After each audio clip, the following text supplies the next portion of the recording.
Crônicas do Amanhecer. Por Feijão, Centro Espírita Allan Kardec de Balneário Gaivota. Balneário Gaivota, 5 de julho de 2025. Do cosmos à consciência, cientistas buscam sentido na história do universo, parte 2.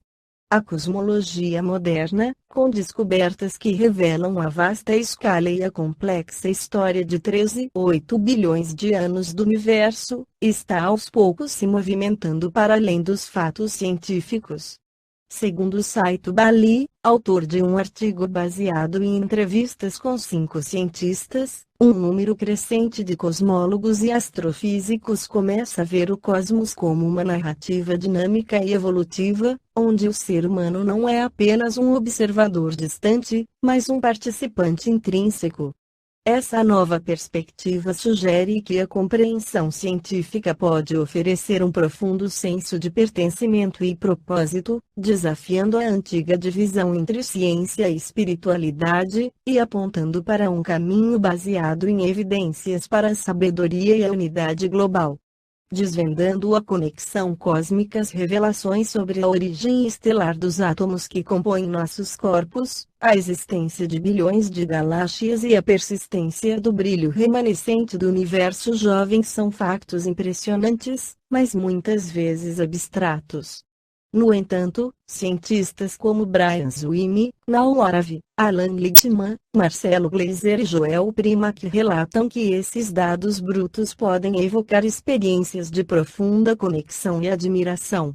Para Brian Zwimi, professor no California Institute of Integral Studies, entender que as estrelas nos fizeram transforma a visão do céu noturno, não são apenas luzes distantes, mas um processo que construiu nossos corpos e mentes, um momento em que o universo olha para trás através de nós.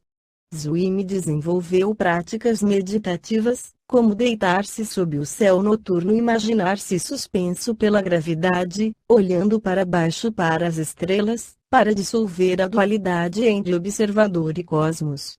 Essa sensação de unidade é partilhada por outros.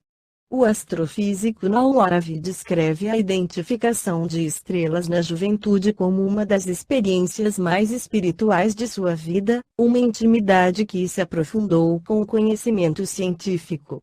Para ele, o fato de sermos feitos de elementos forjados em estrelas massivas já é, por si só, espiritual, fazendo sentir-se um com o universo. O físico Alan Lichtman ecoa essa ideia com a experiência de um evento de fusão cósmica sob um céu estrelado, onde o senso de si se dissolveu numa unidade eterna. Marcelo Gleiser, por sua vez, sugere o banho cósmico, uma imersão profunda na vastidão noturna, como uma forma de restaurar o núcleo emocional que a ciência moderna muitas vezes elimina. Um novo ethos de pertencimento e propósito além da admiração individual, a história cósmica oferece implicações profundas para a identidade humana, a ética e a unidade social. Joel Primack e a filósofa Nancy Helene Abrams destacam que a compreensão da escala de bilhões de anos nos mostra que não somos meros pacotes de órgãos, mas a encarnação da história do universo. Essa narrativa de origem, baseada em evidências, é, pela primeira vez na história humana, universalmente verdadeira, oferecendo potencial para superar conflitos baseados em mitos distintos e construir unidade sobre um território cósmico partilhado. A raridade espantosa da vida e da inteligência no cosmos, estimada como uma fração ínfima da matéria do universo, impõe, segundo esses cientistas, uma obrigação moral e espiritual de proteger a vida na Terra. Essa perspectiva se move do domínio ocidental sobre a natureza para uma narrativa de pertencimento. Brian Zwimi enfatiza que a Terra e seus elementos não são meros recursos, mas parentes, e que a crueldade se torna difícil quando se reconhece que a vida levou 14 bilhões de anos para emergir. Essa consciência cósmica, que se estende ao cuidado pelo futuro a longo prazo, torna possível, pela primeira vez, pensar cosmicamente e agir globalmente. A própria ciência, argumentam alguns, está evoluindo para uma forma de sabedoria, capaz de nutrir ou complementar as necessidades espirituais e oferecer um quadro de significado enraizado na realidade empírica, mais fascinante do que qualquer mito imaginado. Na Revista Espírita de abril de 1858, Allan Kardec volta a falar sobre Deus e o universo, e há três unidades primitivas e de cada uma delas não poderia existir mais que um Deus, uma verdade e um ponto de liberdade, isto é, o ponto onde se encontra o equilíbrio de toda a oposição. E três coisas procedem das três unidades primitivas: toda a vida, todo bem e todo poder.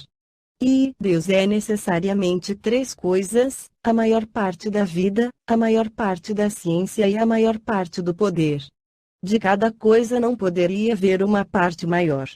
E três coisas Deus não pode deixar de ser: o que deve constituir o bem perfeito, o que deve querer o bem perfeito e o que deve realizar o bem perfeito.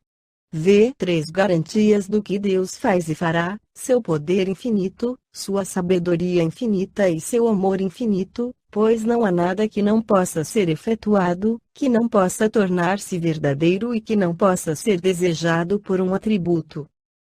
Três fins principais da obra de Deus, como Criador de todas as coisas: diminuir o mal, reforçar o bem e esclarecer toda a diferença, de modo que se possa saber o que deve ser ou, ao contrário, o que não deve ser.